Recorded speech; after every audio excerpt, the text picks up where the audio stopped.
পিঁপড়ে দেখলে আমরা কিন্তু কেউ সেরকম ভয় পাই না। আমাদের বাড়ির আশেপাশে কত রকমের পিঁপড়ে দেখা যায়।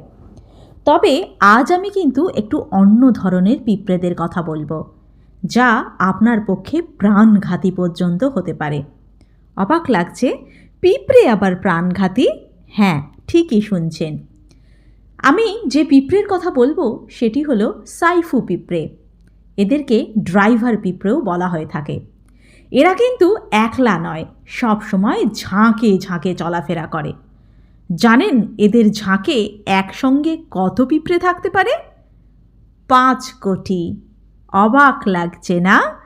5 কোটি পিঁপড়ে একসাথে চলাচল করে। এই পৃথিবীতে সত্যি কতই না আশ্চর্য প্রাণী রয়েছে এদিক ওদিক। এই পিঁপড়ে মূলত দেখতে পাওয়া যায় দক্ষিণ আমেরিকা এবং আফ্রিকার বিভিন্ন অঞ্চলে। আমাদের চারপাশে আমরা যে সমস্ত পিঁপড়ে দেখতে পাই, এই পিঁপড়ে কিন্তু মোটেই সেরকম পিঁপড়ে নয়। এই পিঁপড়ে কিন্তু মাংসাশী পিঁপড়ে। ঝাঁকে ঝাঁকে চলাফেরা করা এই সমস্ত সাইফু পিঁপড়ে কিন্তু নিমেষে সাবার করে দিতে পারে বড় বড় প্রাণীকেও। কি আশ্চর্যের ব্যাপার, তাই না?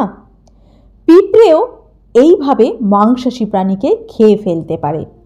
আসলে আমাদের এই প্রকৃতিতে কত রকমের প্রাণী ছড়িয়ে ছিটিয়ে আছে, যা কিন্তু আমরা জানি না।